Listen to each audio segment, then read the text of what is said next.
Hello à tous et à toutes. Aujourd'hui, on continue notre calendrier de l'Avent et on découvre une nouvelle artiste, c'est Léna Création et elle nous fait visiter son atelier.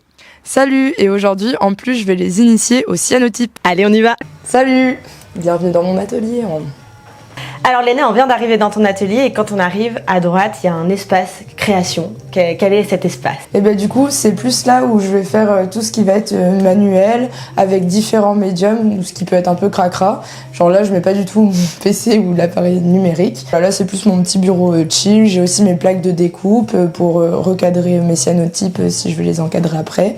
Et après, on a deux presses, ici et ici, où une fois que j'ai fini, que mes cyanotypes sont sèches, je les mets sous presse pour pouvoir après les mettre sous blister pour qu'à la vente, ils soient bien plats. J'expérimente souvent des nouvelles techniques et tout, et là en ce moment j'essaie de faire du frottage, du coup c'est du transfert d'image avec de la craie sèche.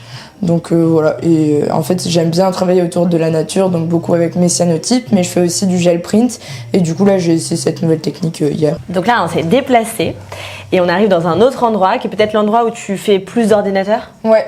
Voilà, du coup là c'est mon bureau où je vais faire tout ce qui est devis, compta, mais aussi tout ce qui va être créa numérique. Donc avec la suite Adobe, donc je travaille avec InDesign, Photoshop, Illustrator pour tout ce qui est identité. InDesign c'est plus mise en page et tout. Et après je travaille aussi avec une graphiste qui s'appelle Natacha, et donc quand elle vient chez moi ou quand je viens chez elle, on se met sur un grand espace, et du coup là quand elle vient on travaille ensemble ici. C'est un bureau qui est assez spacieux, donc c'est aussi chouette de pouvoir partager cet espace. Et quand je fais des grosses sessions cyanotypes, en général je monte ma lampe sur la table, j'enlève tout, et là je mets toutes mes plantes, et comme ça après je me sers des fils qui sont dans ma chambre pour... Est-ce que là t'accroches pour que ça sèche? Ouais, c'est ça. Ok. J'ai relié ma tringle à rideau, mon porte-manteau et ma lampe.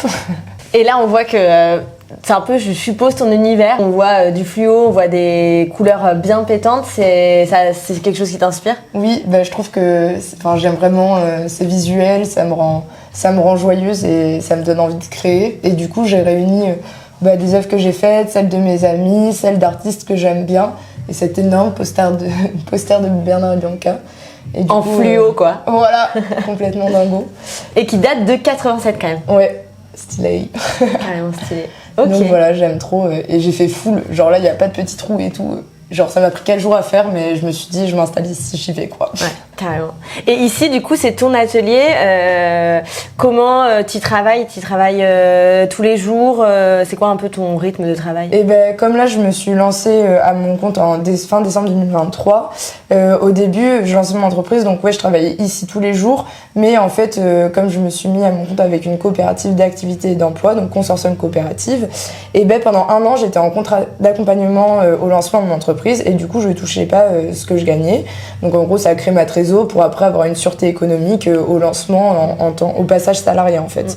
Et du coup j'étais là, mais je faisais aussi beaucoup de missions d'intérim, donc c'était 1 jour sur 2, ou des fois j'étais la semaine ici et après le week-end je faisais l'intérim, ça dépendait quoi, c'était des petites périodes. Aujourd'hui j'ai commencé un service civique à la Fanzinothèque, et du coup je viens plus ici le soir, ou des fois le matin si vraiment j'ai des trucs un peu urgents à faire. Est-ce que tu peux nous montrer comment fonctionne le cyanotype, puisque tu vas nous montrer avec ta lampe, comme ça le temps que ça sèche, que ça, je sais pas comment ça se passe exactement, raconte-nous. Que ça s'insole. Voilà, que ça s'insole. Et du coup on peut papoter vu que ça dure environ 25 minutes. Carrément. Et ben tu nous montres comment. Carrément. Allez, c'est parti. Et ben du coup le cyanotype c'est un procédé en fait chimique, pas dans le sens polluant, dans le sens photochimie. Du coup, ça va être 2 produits en fait sous forme de poudre ou de liquide. Donc c'est du citrate de fer et du ferricyanure de potassium qu'on vient mélanger ensemble à doses égales, et ensuite ça fait un liquide un peu jaune-vert, et quand on l'applique sur le papier il se met comme ça ce jaune là, donc ensuite il faut attendre 24 heures minimum. On peut en fait le stocker, mais au fur et à mesure du temps il va perdre ce jaune là, il va devenir un peu vert bleu, mais il est quand même utilisable si on l'a conservé dans une pochette noire.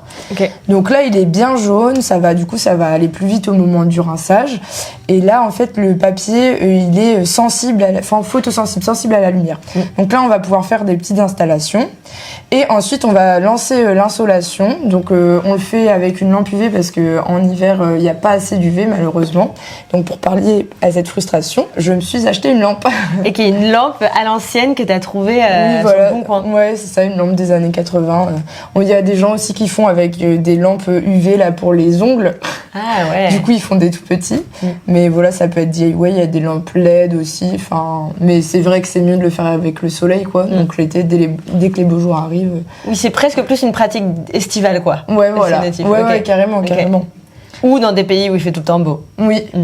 Et après, bah, là, ça c'est chouette aussi. C'est un autre rendu, c'est beaucoup plus net en fait. On est plus sûr du résultat. Il y a moins d'aléatoires en fait.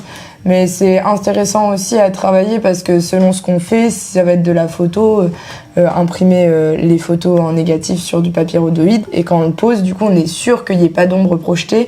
Et donc, on a un résultat vraiment net, quoi. Ok. Alors donc comment on procède? Comment ça se passe? Là tu m'as sorti 2 carnets où dedans il y a plein d'herbes, plein de fleurs, plein de feuilles. On choisit ce qu'on veut, c'est ça? Ouais. Ok. Et du coup, on va pouvoir en faire. Donc là, j'ai sorti 4 feuilles à 5. Ok. Donc dans mes herbiers, genre ça c'est les petites choses et ça c'est les plus grosses feuilles. Donc on peut ouvrir. J'ai des coquelicots. Waouh. Trop bien. Et là, c'est pas un peu trop gros pour là, par exemple? Et ben ça dépend. Par exemple, tu vois là, il y a des petites choses comme ça. Ok. Et on peut faire un mélange de plusieurs? Ouais, carrément. Wow. Il y a les coquelicots, c'est chouette parce qu'on voit par transparence les feuilles. Là aussi, on a ce genre de choses là. Très joli. Et après, j'ai des petites fougères, j'ai des grosses fougères. Enfin, j'ai vraiment un peu tout. Ça fait 3 ans, je récolte des végétaux, donc...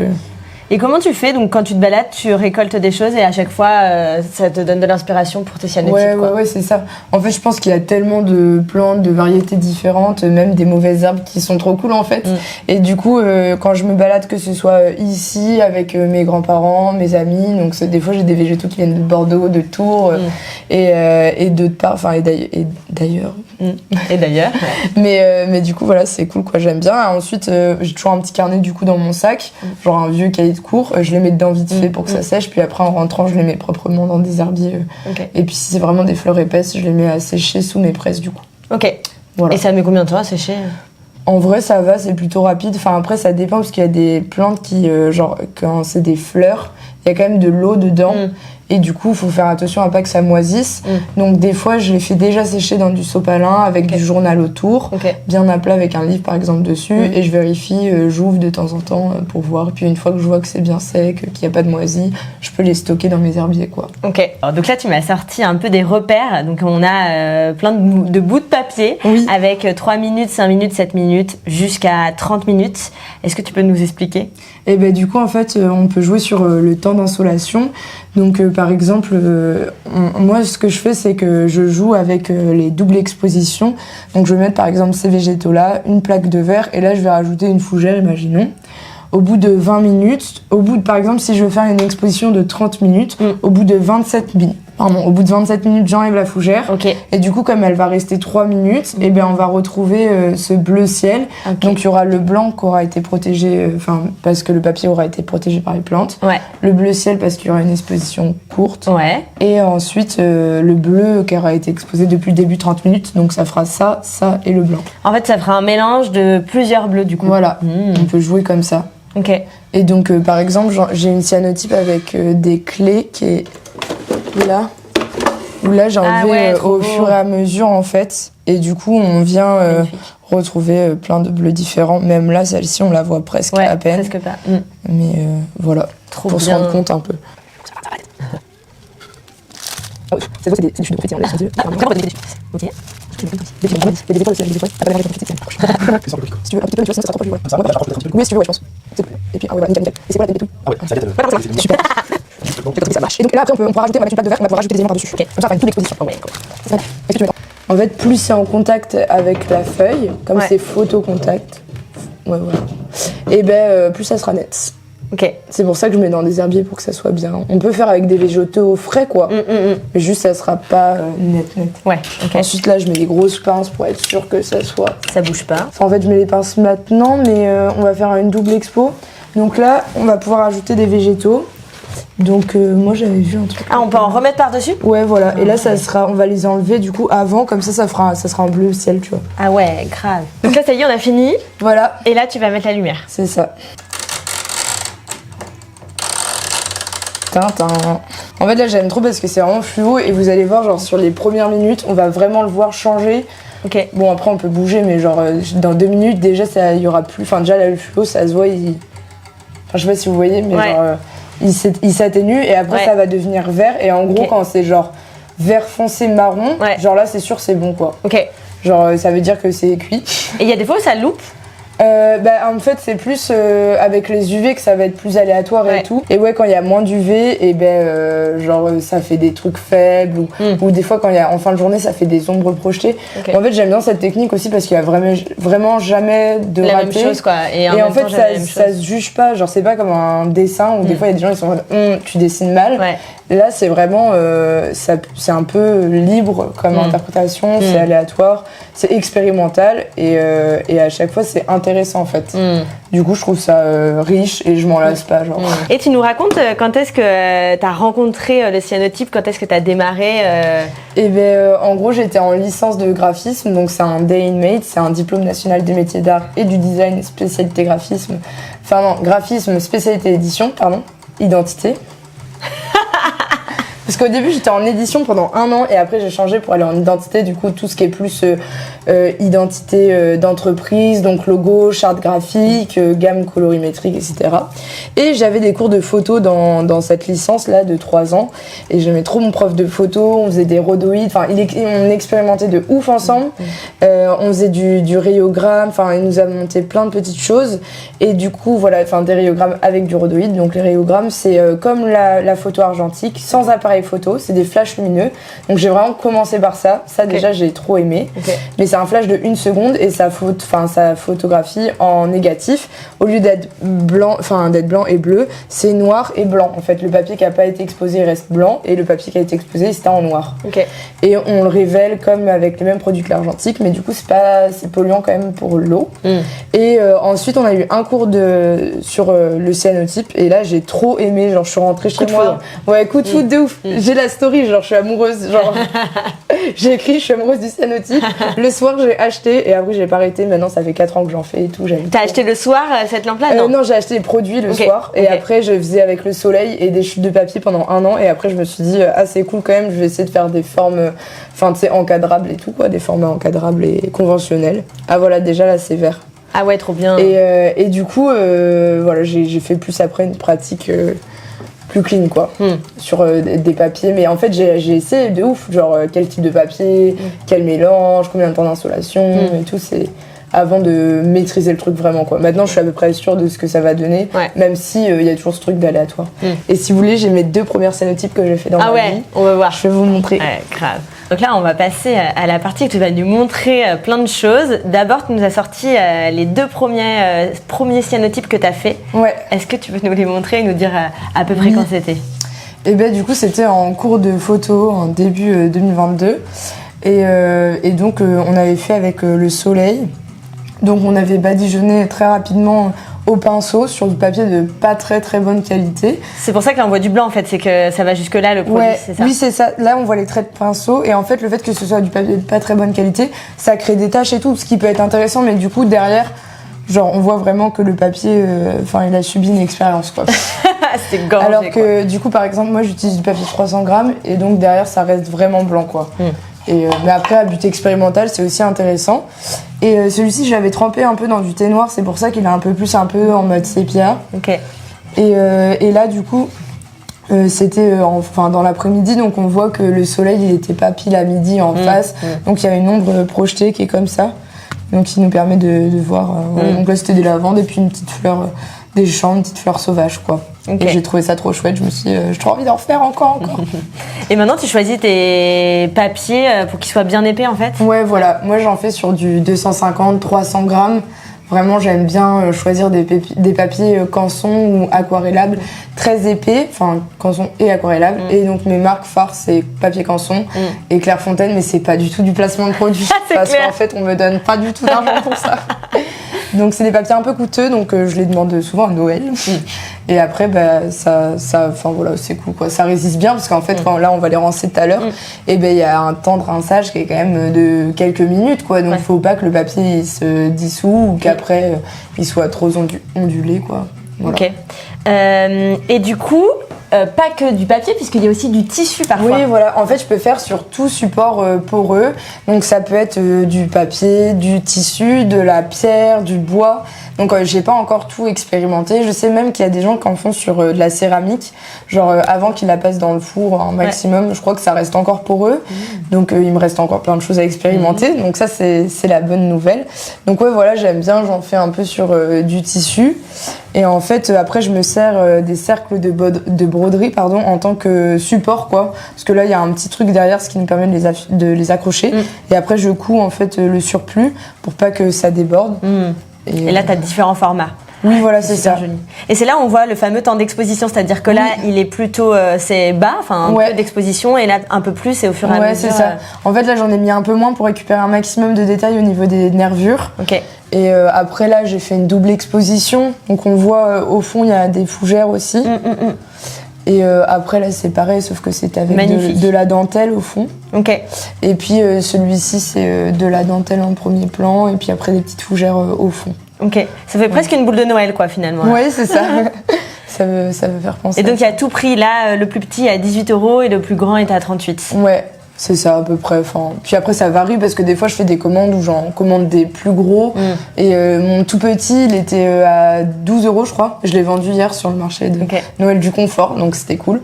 Et puis je fais avec des plantes mais pas que. Je fais aussi avec des objets, donc des boutons, des épingles à nourrice. Ça peut être aussi des règles transparentes avec les traits.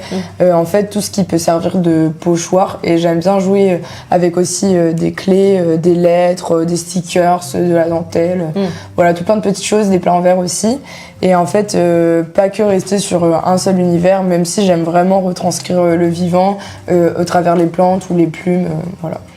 Et tu nous montres d'autres choses. Donc là, on a vu dans les cadres de broderie, mais on a du coup les marque-pages aussi qui sont un petit cadeau qu'on peut faire à Noël. Oui, voilà, dans les indispensables un peu, je dirais genre les marque-pages. Surtout que j'en ai plein, moi je conseille aux gens de les prendre dans leurs mains et genre ça varie vraiment. Choisir.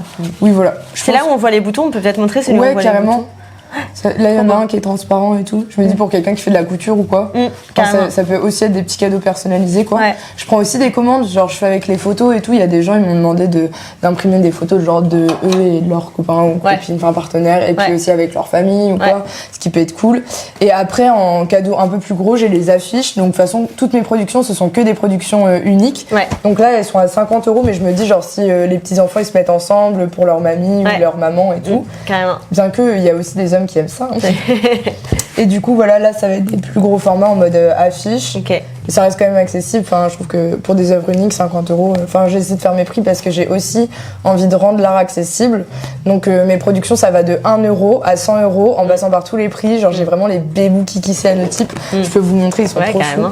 Parce que quand j'étais étudiante, je pouvais pas me payer en fait des originaux. Et du coup, ils sont tous signés et datés derrière. Trop bien. Et genre, on peut avoir un original. Pour 1 € seulement. Voilà, ça c'est trop bien. Du coup, les gens ils peuvent pas dire genre c'est trop cher. C'est trop cher. Carrément. Donc voilà. Et puis après, en petit, comme j'ai montré tout à l'heure, les ronds de broderie, c'est vrai que ça peut être sympa aussi pour décorer un intérieur. Et j'ai aussi plein de petits cadres qui vont de 15 € à 95 €. Voilà, en passant par plein de formats. Là, c'est une compo avec 4 et là, il y a, donc on voit bien la transparence. C'est la plante que vous avez choisie tous les deux. Et après, là, dans le fond, c'était des petites plantes avec des petits pans. Donc voilà, ça c'est un basique parce qu'il a quand même un temps d'exposition, mais là il y en a 2. Après j'avais celui-ci en double temps d'exposition. J'aime bien quand c'est fin comme ça, je trouve que c'est assez poétique. Puis ce bleu c'est un peu intemporel et tout, c'est vraiment ça qui fait le truc. Carrément. Là c'est un de mes préférés, voire mon préféré je pense. Genre là, ça c'est ta signature? Ouais, c'est ça, genre en gros ça fait un G et un L. Rollo Léna. Parce que du coup c'est Léna Création et tout, plus pour ma boîte, parce que je fais des créations diverses. Mais mon nom d'artiste, ça reste quand même mon identité, donc je signe Léna Grollo. Voilà. Je voulais montrer aussi, je fais des sacs, donc là c'est les plumes de pan sur un tote bag, et donc je protège à l'intérieur quand je mets le produit, de manière à ce que derrière ça soit bien propre. Et donc en sac à main et tout, il est trop beau. Voilà, un sac à main unique. Après j'en ai fait avec des feuilles de Monstera, sans couper ma plante. où du coup juste je la déplie et je la pose sur ma machine. Et après en indispensable j'ai de la sérigraphie parce que comme j'ai dit je travaille à la Fondinothèque de Poitiers. Dans le labo sérigraphie j'avais fait cette sérigraphie lors de mon stage de découverte l'année dernière et là maintenant j'ai commencé un service civique donc j'en ferai d'autres je pense. Carrément. Et donc là c'est une impression de rose fluo et de rouge néon avec du coup cette illustration de PAF. Donc PAF c'est mes petits personnages. Voilà et ça c'est 5 €. Donc c'est vrai que pour des petits cadeaux de Noël c'est chouette pour des amoureux. Genre il y a des gens qui m'achètent parce qu'ils vont à des mariages, genre c'est un petit cadeau en plus ou juste pour mettre au-dessus du lit. Trop bien. Voilà, ou pour s'aimer soi-même. Voilà. Trop bien. Et si tout à l'heure tu nous as montré, on va aller voir, on va se tourner, on va aller voir un travail que tu as fait. Et là c'est avec mes photos. Donc j'ai celle-ci. Là c'est une architecture et c'était en Espagne. J'aime bien faire des photos de mes voyages et tout. Et toujours garder le végétal. Et du coup là c'est l'association des deux, je trouvais ça très beau. Puis cette monstère elle est quand même hyper imposante quoi. Comment ça se passe quand c'est une photo? Et bah du coup en gros j'ai ma photo que je mets en noir et blanc sur mon ordinateur. Sur Photoshop, je la passe en négatif, donc tout ce qui est noir devient blanc et tout ce qui est blanc devient noir. Ça s'inverse, ok. Ensuite, je l'imprime sur un rhodoïde, du coup, c'est un papier transparent et je le pose directement sur mon produit photosensible. Ok. Donc, du coup, ça, c'est un rhodoïde. Ok. Donc, en fait, ça, c'est du papier transparent. Oui, c'est ça. Ça s'appelle un rhodo et du coup ça marche mieux sur les imprimantes laser. Enfin donc là moi je l'ai imprimé avec une imprimante laser. Parce qu'en fait les imprimantes laser ça ouvre les pores du support sur lequel ça imprime alors que jet d'encre ça pose dessus. Et comme c'est du plastique la jet d'encre l'encre elle va craquer. Alors que là vraiment elle est fixée et ça c'est chouette. Et tu le fais où par exemple? Où est-ce que tu trouves des... il y a la Corep, la Fondinothèque ou alors je peux aussi passer par des imprimeurs comme Diazo Service. Voilà.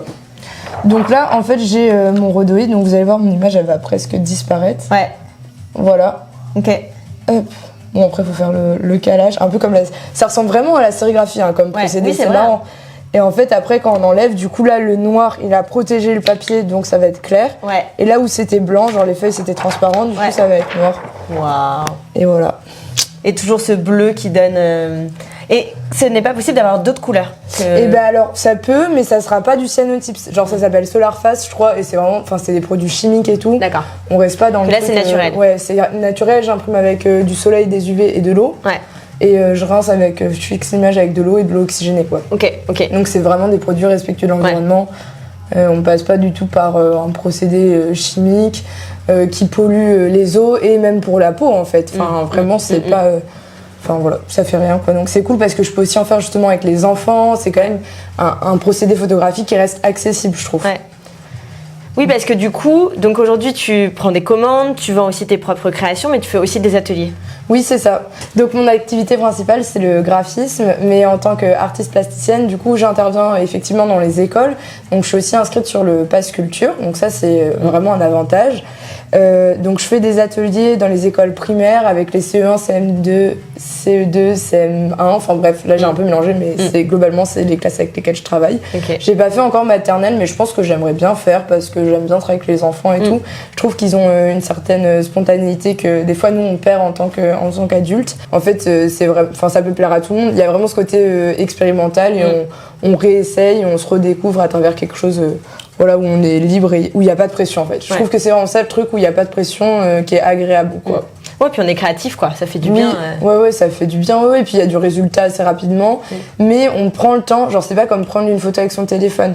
Genre là, on va vivre le processus en fait. Et c'est ça aussi qui est chouette. Donc c'est ça que j'aime bien, j'aime bien le transmettre, j'adore animer les ateliers et tout. Ça fait sens aussi pour moi de transmettre ce que j'aime faire et de le vivre avec les gens et tout ça quoi. Donc là on laisse 5 minutes. Et puis après on va pouvoir le rincer. Et tu le rinces comme tu rincerais n'importe quoi dans un lavabo. Donc je mets de l'eau dedans, on va les faire tremper. Et puis ensuite dans l'autre bac on fait 1 ou 2 rinçages et dans l'autre bac on va mettre de l'eau oxygénée. Et là vous allez voir c'est l'étape un peu magique où justement les contrastes ils vont s'augmenter, le bleu va s'intensifier, c'est vraiment beau là, j'aime trop. Bien. C'est la dernière étape. Et ça met combien de temps? Le rinçage, pareil, je pense qu'en 4 minutes, c'est bon. Quoi. Il y a vraiment il y a un côté vraiment rapide, quoi. Tu vois le résultat tout de suite. Oui, c'est cool. Bah, je veux dire, pour un atelier, c'est adéquat. Quoi. Enfin, j'aime bien parce qu'on prend le temps de vivre chaque étape et à la fin de l'atelier, chacun a son cyanotype. C'est chouette quoi. Et ce qui est génial, c'est aussi que tout ce que tu mets, c'est réutilisable. Donc il y a un truc où tu peux avoir beaucoup de matière et le garder quasi à vie quoi. Oui, c'est ça, tout à fait, ouais. Après, il y a des plantes qui vivent le long terme plus ou moins bien. Mais globalement, oui, moi je récolte des objets, les plants en verre et tout ça s'abîme pas, enfin, sauf si je les casse. Mais genre au fur et à mesure, là maintenant ça fait, ça fait 3 ans, 4 ans que je récolte un peu autour de moi, j'ai un pot plein de plumes. Ouais. Ah oui, on aurait pu mettre des plumes aussi. Oui. Oh, c'est pas grave. Mais bon, voilà, je commence à avoir pas mal de petites choses, quoi.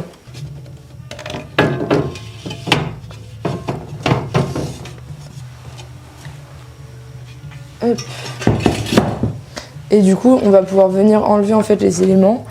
Et là, on retrouve le jaune du début. Ah ouais. Et en fait, c'est ce jaune-là qui va se dissoudre dans l'eau parce qu'il n'a pas justement été exposé aux UV en fait. Et c'est ça qui va devenir blanc. Voilà. Parce qu'en fait, il se dissout et on retrouve la couleur de notre support de base.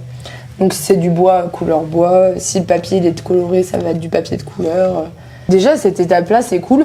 Mais en fait, l'image, elle est pas fixée. Ça veut dire que, genre là, on voit trop bien les... Ouais.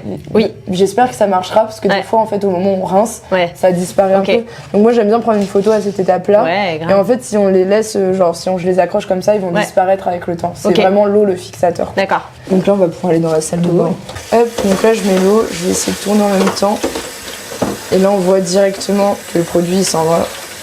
Ah oui, l'eau devient un peu jaune. Ouais, elle se teint en jaune-vert un peu là. Hop, ça suffit, il n'y a pas besoin de plus. Et puis après, on va faire tremper homogènement sur toute la surface. L'eau, elle est vraiment verte, ça.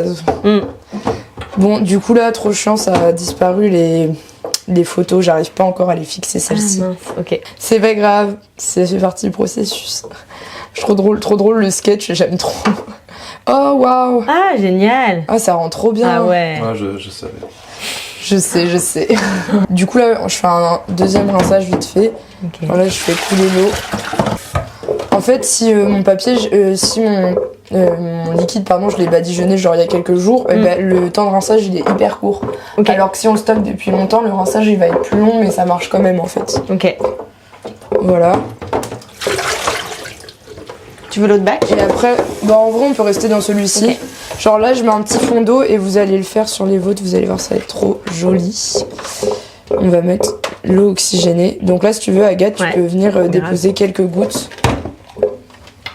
Genre vraiment quelques gouttes, ouais, voilà. Un peu sur les deux. Comme ça? Ouais. Et vas-y, nickel. Du coup, on peut le faire passer avec nos mains. Ok. Et comme ça, il va s'étaler sur toute la surface. Et après, il suffit juste de bouger le bac. Tu sais, tu le fais venir vers toi et tu le fais un peu comme en impression photo, voilà. Hop. Du coup, là, je fais comme ça, genre en mode... Donc c'est dans ma doule. Dans la doule. Là, je fais juste un petit coup de raclette. Et ça permet en fait déjà d'enlever une première couche d'eau. Et puis après, on va sécher à la serviette. Pour vraiment dégorger le papier, quoi, pour pas qu'il soit... Parce que comme c'est du papier buvard, aquarellable, et il garde beaucoup l'eau, quoi. Hop.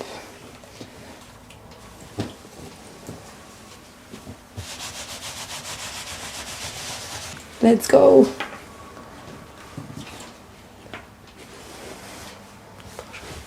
Si vous voulez, vous pouvez vous abonner à mon compte Insta, ça me donne vachement de force et de visibilité, ça serait top. Du coup, c'est Lena-création avec un S parce que j'aime bien faire plein de choses différentes et encore un tiré du bas.